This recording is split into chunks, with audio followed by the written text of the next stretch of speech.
Salut la team, aujourd'hui journée très chargée. Je vous amène avec moi pour ce premier vlog Game Day. Je me rends à un match de basket pro à Lyon, plus précisément de la Nationale 1. Aujourd'hui on va suivre Jeff TB qui est meneur à Boulogne-sur-Mer. Boulogne affronte Lyonceau ce soir, donc Jeff est en déplacement. Je vais vous montrer un peu ma journée type dans les coulisses, l'ambiance du match et puis let's go, on va voir ce que ça donne.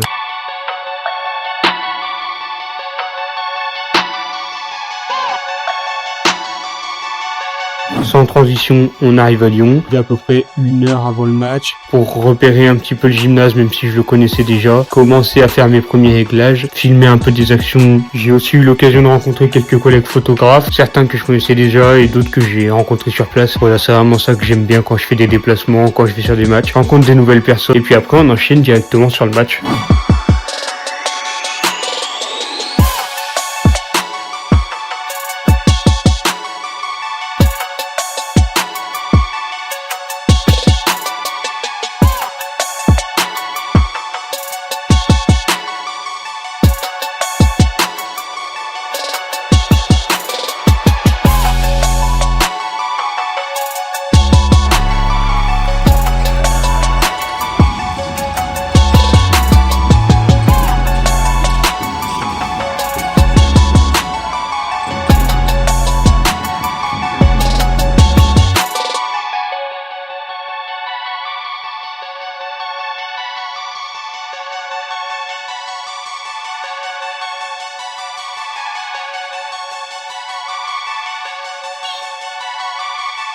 Bon du coup les gars, c'est la mi-temps. Somme Boulogne est mené de 2 points, il me semble, par Lyonceau. Jeff pour l'instant fait un match plutôt correct, même s'il n'a pas trop scoré. Il me semble qu'il a mis 3 points et 4 passes décisives.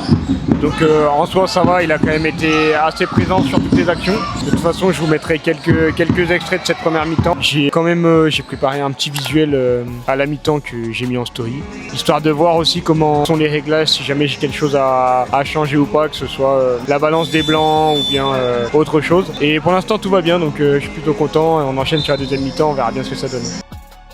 J'interviens pendant la vidéo. Ce que j'ai pas expliqué, c'est que j'ai pas encore de moniteur, j'ai pas aussi de small rig, donc tout ce qui est stabilisation. Donc du coup, ce que j'ai fait, c'est que j'ai fixé mon téléphone à mon boîtier, je l'ai branché en HDMI et j'ai utilisé une application qui est compatible avec Sony, qui me permettait de voir si j'étais bien exposé, d'appliquer directement une LED dessus. Ça c'est hyper important, et puis même moi ça me permettait d'avoir un rendu directement sur le look final. Je pouvais gérer aussi les white balance, tout ce qui est les waveforms et aussi les zebras. C'est hyper important aussi pour voir les hautes lumières, si c'est saturé, si je suis trop surexposé en haute lumière. Donc voilà, après ça c'est des termes un peu techniques que même moi je maîtrise pas encore totalement, mais si ça vous intéresse, une vidéo sur ça, je peux vous le faire avec grand plaisir. On va dire que ça m'a bien aidé pour tourner la vidéo, pour tourner sur le lieu, parce que habituellement je filme sans ça, et justement comme je filme en log, mon profil il est brut et ça me permet pas d'avoir un retour sur ce que je fais, et c'est qu'une fois en post-prod que des fois je vois que je suis sous-exposé. Donc grâce à tous ces paramètres là, ça a pu bien m'aider et bien me repérer sur le lieu de tournage pour pouvoir faire ça correctement. Je tenais à clarifier un peu cette situation là. J'ai rencontré aussi quelques galères pendant le tournage. Mon moniteur externe, du coup mon téléphone, il a arrêté de fonctionner. J'ai passé quasi toute la deuxième mi-temps à filmer directement avec mon retour écran, mais après comme j'avais fait mes réglages au préalable et qu'en première mi-temps j'étais déjà correctement exposé, j'ai tout simplement gardé les mêmes réglages et du coup tout s'est super bien passé pour la deuxième mi-temps.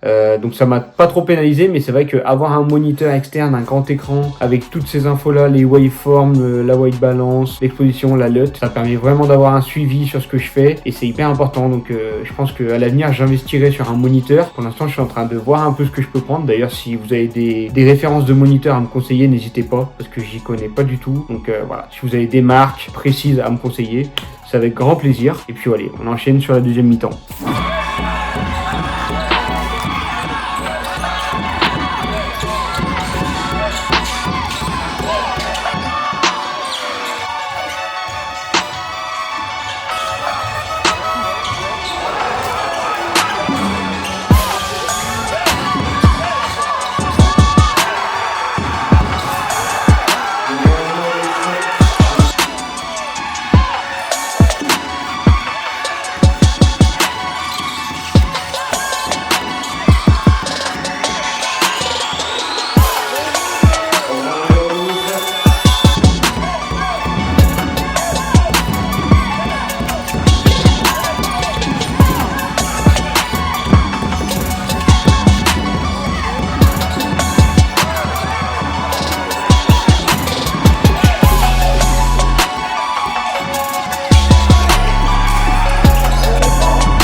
Donc fin du match les mecs, victoire de Boulogne. Jeff a fait un super match, il s'est pas mal réveillé vers la fin, il a fait beaucoup de passes décisives, pas énormément de points mais bon après ça reste un meneur donc je pense que c'est pas forcément ce qu'il demande. Puis voilà, je rentre chez moi et je vous laisse avec quelques extraits du match.